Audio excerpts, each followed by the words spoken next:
Salut les explorateurs, je suis dans la vallée de l'Orica avec Alexandre. Alexandre est photographe, tu as parcouru le monde. On vient de se rencontrer ici, on a fait une interview ensemble. C'est toi qui m'as posé des questions, maintenant c'est moi qui vais te poser des questions. Allez. Comment tu te présentes aux gens que tu rencontres à travers tes voyages pour leur dire qui tu es? Je sais pas, ça dépend à quelle étape de ma vie j'en suis. Aujourd'hui, j'ai envie de me présenter comme une sorte de photographe, reporter, voyageur, humaniste. Voilà, photographe, voyageur, humaniste, on va dire. Comment tu as commencé la photo? C'est quoi qui t'a donné envie de commencer? Alors la photographie, on va retourner à l'époque à laquelle on se retrouve tous à un moment donné plongés, c'est le côté éducatif, l'école. À l'école, puis le lycée, puis les études. Les études, j'avais choisi d'être guide de montagne et animateur nature, donc pouvoir emmener les gens dans les différents écosystèmes et en expliquer le fonctionnement. Et on me demandait de faire un herbier, donc je trouvais que c'était plus intéressant de photographier les plantes plutôt que de les arracher, pour les mettre dans les pages d'un bouquin. Et donc j'ai commencé je me suis acheté un appareil photo à ce moment-là pour commencer à photographier les fleurs. Et j'ai compris qu'en déplaçant son regard et en observant le sujet photographié, en faisant attention à la lumière choisie, on allait pouvoir sublimer cette fleur. Donc j'ai commencé la photo comme ça dans mes études, à faire des photos de tout ce qui était végétal, avant de me tourner plus vers l'humain. Mais ça c'est venu après dans les différents voyages que j'ai faits. Et ton premier gros voyage, c'était où et quand? Le premier gros voyage, c'était en 2001 ou 2002 en Australie. J'avais lu un bouquin sur la connexion du peuple aborigène à la Terre. Un bouquin qui s'appelait Le message des hommes vrais de Marlo Morgan. Au moins demi-temps. C'est ça m'avait complètement fasciné. Très bon livre. Et donc je m'étais dit tiens, je veux partir là-bas. Mais j'avais pas d'argent, donc j'avais monté un projet, ça s'appelait un défi jeune à l'époque, c'était Jeunesse et Sport, qui offrait des bourses, donc il fallait écrire un projet. J'avais écrit mon projet qui était de réaliser une conférence sur la culture aborigène et mettre en lumière ce lien des peuples premiers avec l'environnement. Un lien que nous, on a souvent perdu, une connexion qu'on a perdue avec les années, le temps, et surtout avec le développement économique et matériel qu'on connaît tous. Et le projet tel qu'il avait été écrit avait plu. J'avais reçu, je crois que c'était en euros encore, peut-être 15 000 euros, enfin suffisamment en tout cas, pour pouvoir réaliser ma conférence en Australie. Et je me suis retrouvé à voyager, faire des photos, monter un slideshow, un diaporama, que j'ai présenté après dans différentes écoles et différentes universités. Voilà. Et c'est comme ça que j'ai mis les pieds dans le voyage, et c'est comme ça que j'ai vraiment commencé à me tourner un peu plus vers la photographie. Et après, par la suite, c'est devenu une passion. Et depuis quelques années, je vis complètement de ça en fait. Je vis du voyage, de la photographie et des reportages que je produis. Alors, on va y revenir après, c'est très inspirant. Et moi, c'est un livre qui m'a beaucoup marqué aussi. Est-ce que tu as pu justement te connecter avec ce peuple? Alors, c'est compliqué parce que même ce bouquin est très critiqué par les communautés aborigènes elles-mêmes, où je pense qu'il y a une part de roman. C'est un bouquin qui a été très romancé. Après, le fond est bon, la forme n'est peut-être pas toujours correcte. Elle a peut-être extrapolé certaines réalités du peuple aborigène. Et les aborigènes, c'est une réalité qui est complexe aujourd'hui. D'ailleurs, il n'y a pas une réalité aborigène parce qu'ils sont plus de 100 ethnies différentes, avec des langues différentes, des traditions différentes. Mais ce qu'il y a de sûr aujourd'hui, c'est que le peuple blanc, enfin les colons blancs qui sont arrivés en 1700 ou peut-être 1800 même, je ne sais plus exactement les dates, ont profondément impacté le peuple, la communauté, la culture aborigène. Et je pense qu'on peut parler d'ethnocide aujourd'hui. Donc non, les aborigènes tels qu'on les fantasmes n'existent plus. Ok. Et toi, tu as pas mal voyagé dans le monde. Quels sont les pays qui t'ont vraiment touché? Ça, c'est une question, j'ai toujours beaucoup de mal à répondre parce que dans chaque pays a ses points d'ombre et ses points de lumière, on va dire. Les pays qui m'ont beaucoup inspiré, j'aime beaucoup le Népal peut-être pour la montagne, comme ma première profession c'était accompagnateur. Au Népal, l'immensité des espaces et des montagnes me fascine beaucoup. L'Australie pour la diversité des paysages, la Namibie, récemment j'ai passé un peu de temps en Namibie, je trouvais ça magnifique, pour cette nature sauvage, préservée, le désert du Namib qui est incroyable, avec des dunes qui font plusieurs centaines de mètres de haut.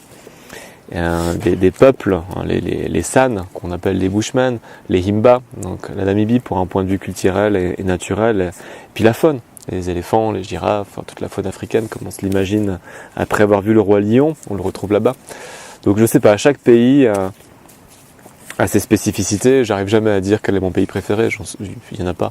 Ouais. La Terre n'est qu'un seul pays. C'est ça.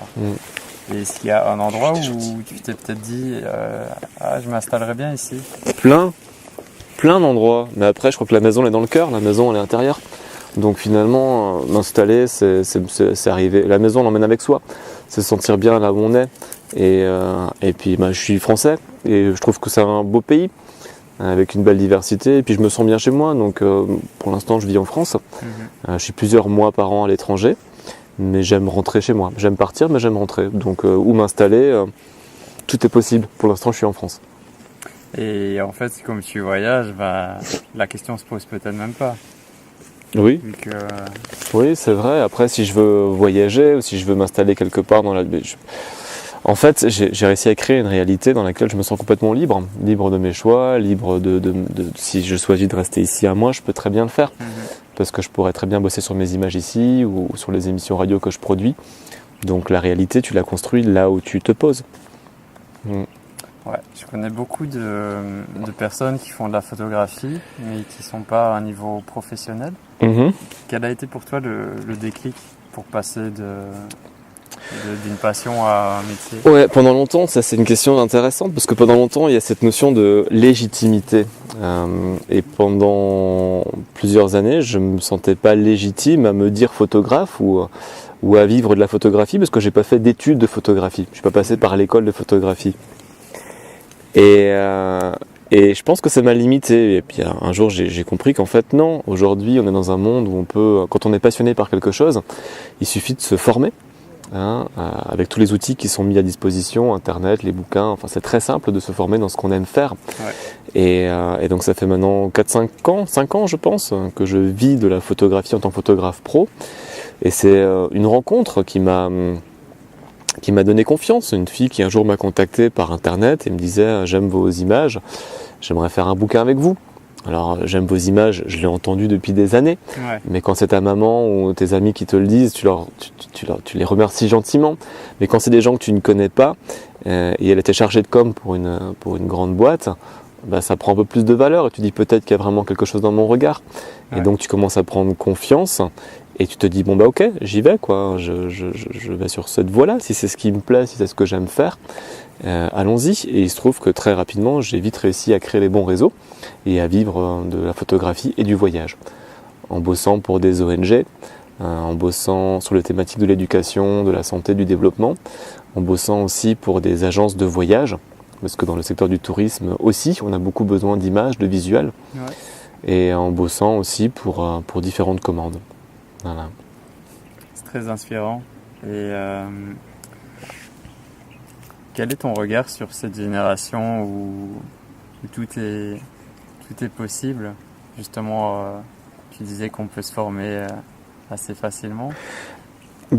Avant, c'est moi qui t'ai donc interviewé, tu me parlais du mot sens. Alors je vais rebondir sur un film qui a été fait par 2 copains qui s'appelle En quête de sens. Et dans ce film, c'est assez intéressant parce que je crois qu'aujourd'hui, on en est tous dans cette quête finalement de savoir quel est le sens que je donne à ma vie, à mes actes que je pose dans mon quotidien. Et dans ce film, on pose la question à Satish Kumar de trouver sa place. Et Satish Kumar disait mais arrêtez de chercher votre place dans un système malade. Je ne sais plus comment il le formule, mais en gros ça veut dire crée ta réalité. Crée ton métier.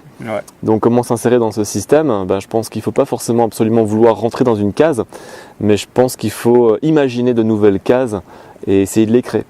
Voilà, donc créer sa réalité, créer son métier et générer ce fameux modèle économique, parce qu'il y a quand même cette réalité qui est bien terrestre, on a besoin d'argent pour pouvoir réaliser ses rêves aujourd'hui, ou en tout cas un minimum, mais je pense que c'est vraiment possible. Et je pense aussi quand on est passionné par quelque chose, forcément on va se donner les moyens d'y arriver. Et si c'est juste, si cette cause qu'on défend est juste et est la bonne, les portes vont s'ouvrir et ça va marcher. On est tous les deux la preuve que ça fonctionne. Je pense qu'on est la preuve que ça fonctionne, oui. Et il y a un côté aussi, Je sais pas si t'as un peu ce côté spirituel. Il y a un côté, on va dire, magique. À partir du moment où tu fais ce que tu aimes, que tu fais les choses avec le cœur, il y a des choses, des portes qui vont s'ouvrir, des synchronicités qui vont arriver. Oui, on parle de loi d'attraction aussi, oui, ou de synchronicité. Le côté spirituel, c'est vrai que j'étais beaucoup là-dedans plusieurs années et je pense qu'on est tous spirituels. Ouais. Après, je suis pas forcément quelqu'un qui l'exprime ouvertement. C'est pas un discours que je vais tenir, c'est quelque chose que je vais vivre d'une manière intérieure. Et j'aime beaucoup cette phrase d'action, d'être dans l'acte plutôt que dans la parole. Donc la spiritualité, pour moi, elle fait partie du quotidien, de tous les peuples du monde finalement. Les religions, la spiritualité, enfin tout le monde a besoin de croire en quelque chose. Donc j'ai aussi cette connexion à la spiritualité, mais que je vais vivre peut-être à ma manière sans trop l'exprimer. Mais oui, quand tu me parles de magie, je suis complètement d'accord avec toi. Elle existe cette magie. Ouais. Et moi je pense que c'est cette notion de justesse, d'alignement, quand on est à sa place, les choses, la magie opère. Voilà, on va dire ça comme ça. L'âme agit. La magie, c'est ça.